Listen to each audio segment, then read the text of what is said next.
In mi smo lansko leto prijavili ta projekt. Jaz sem se z mojim sodelavcem, s katerim smo včasih delali skupaj v laboratoriju, zdaj pa profesor v Washington University.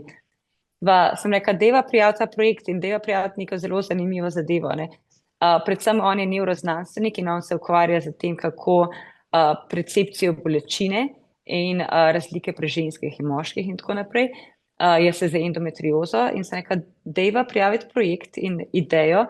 Želiva odnajti marker, torej za bolečino, ki prihaja iz kroničnega vnetja in to iz krvi. In te študije so kronično bile, oziroma so bile v preteklosti, vedno so na nek način imele slab izid in da niso našli ničesar, ampak so bile predvsem zaradi tega, ker so bile zelo majhne študije na malo ljudi, ljudje niso bili dobro okarakterizirani in tudi metode, ki se uporabljajo, so bile zelo, zelo majhne in to predvsem zaradi tega, ker ni bilo dovolj denarja. Tukaj, ki pa ta velik denar pride lahko zraven, se pa lahko mogoče privoščimo to, da naredimo to na večji nivoju. Vemo že, oziroma smo slišali, imamo ogromno člankov na to temo, da ženske, ki imajo kronično vnetje, predvsem pri endometriozi, da je povezana s tem signifikantna anksiozna motnja in tudi apatija na nek način. In želimo si nekako povezati to mentalno manifestacijo z v bistvu kroničnim vnetjem.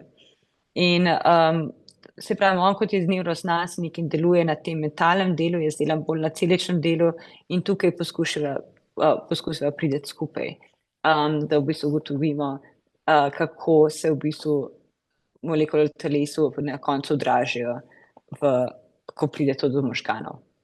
In vice versa, kaj mu ti možgani signalizirajo nazaj. In to zna biti zelo, zelo uporabno orodje za ginekologe, zato da tudi razumejo, katere je potrebno jemljati resno in jih potem se bolj nekako posvetiti ugotavljanju, katero kronično vnetje imajo. Jaz se pogovarjam res z toliko ginekologi tukaj, toliko kirurgi, te minimally invasive kirurgi, ki delajo laparoskopske operacije. In tudi z bolnicami, s katerimi se ukvarjamo. In večinoma pridejo res nazaj in imajo največje probleme s tem, da niso uslišani, oziroma s tem, da so razumljene, kot da so nore. Ampak, če nekdo reče, da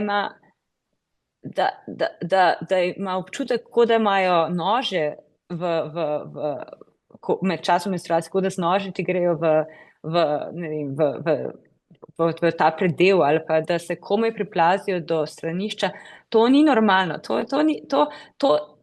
je normalno za endometriozo, to ni normalno za kakršnokoli menstruacijo. In se moramo začeti druga opolnomočiti in seveda fokusirati na to, da začenjamo premikati meje tega, kar znamo, v to, da začnemo bolj razumeti in ženske bolečine in ženske zdravje in kako smo drugačni v bistvu, predvsem v smislu bolečin, pa dojemala bolečin kot moški.